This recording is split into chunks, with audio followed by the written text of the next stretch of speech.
Greetings to one and all.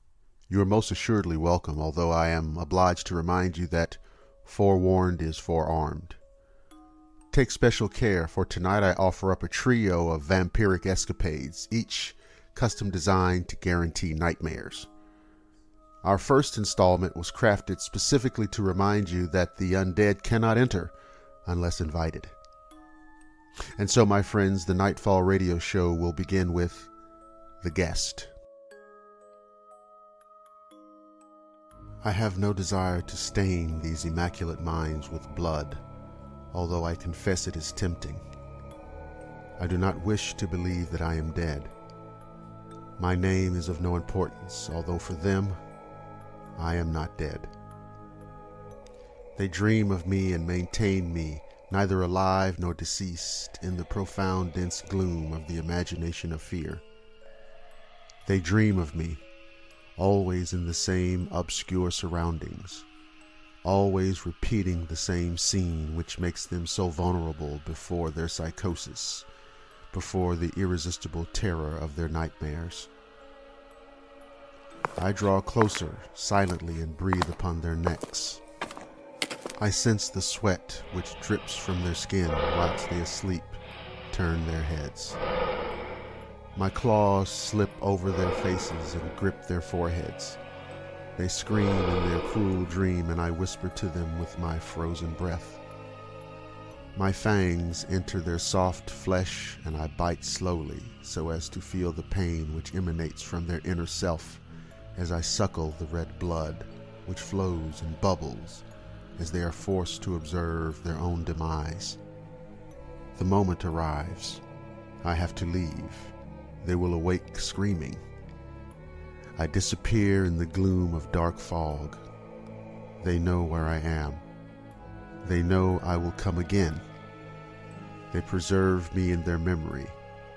They allow me to live, and they invite me to return.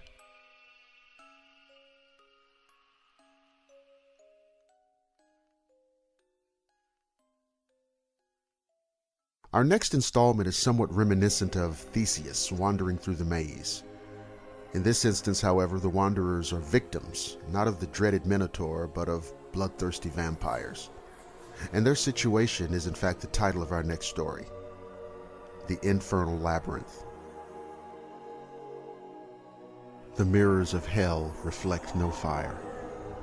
They are dark, and from them hang keys to secrets which penetrate their transparent glass. Those hands which caressed them entered into the infernal labyrinth, never again to find an opening. There was no return. Errant prisoners of its power wander aimlessly, pleading for clemency, searching for the keys and their secrets. Their chilling screams are heard from within. If you know its secret, do not think it. Do not touch. Never draw close. Do not believe you will see your reflection. Simply find a door without touching the keys, and if you find no exit, perhaps you are inside the infernal labyrinth.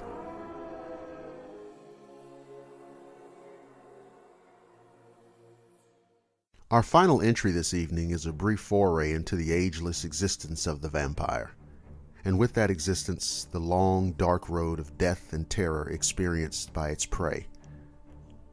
We complete our adventures tonight with Between Rusty Chandeliers.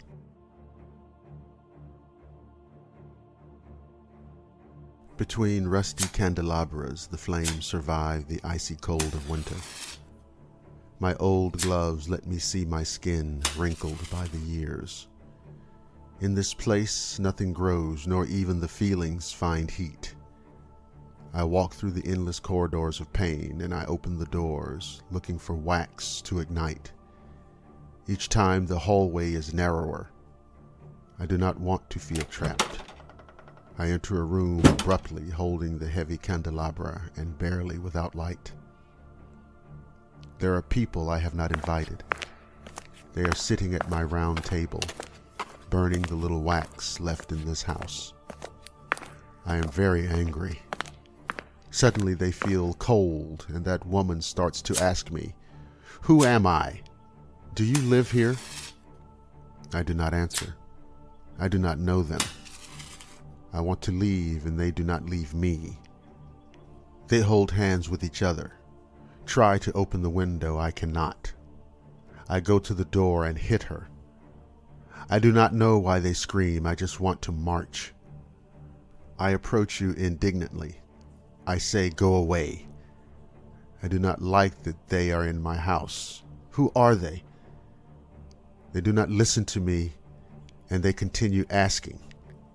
I am furious and hit the table.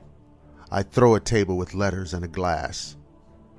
I blow out the candles so they do not waste them. And I open the door and hit the wall and run to my usual corner to cry. I think they are listening to my tears. I hear them becoming scared.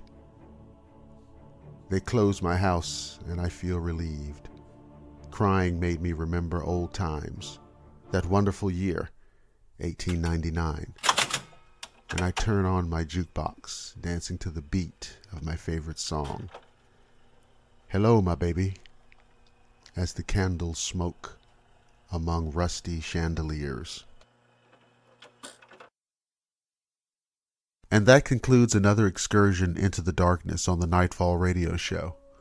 Thank you for listening to the program. The Nightfall radio show can be heard exclusively on the Blackwater Media YouTube channel. If you enjoy the show, please remember to like, subscribe, and share. If you would like to submit a short story, poem, or artwork, email your submission along with a brief bio to nightfallradioshow@mail.com. I'm your host, Dr. William Lester. I'll see you again at Nightfall.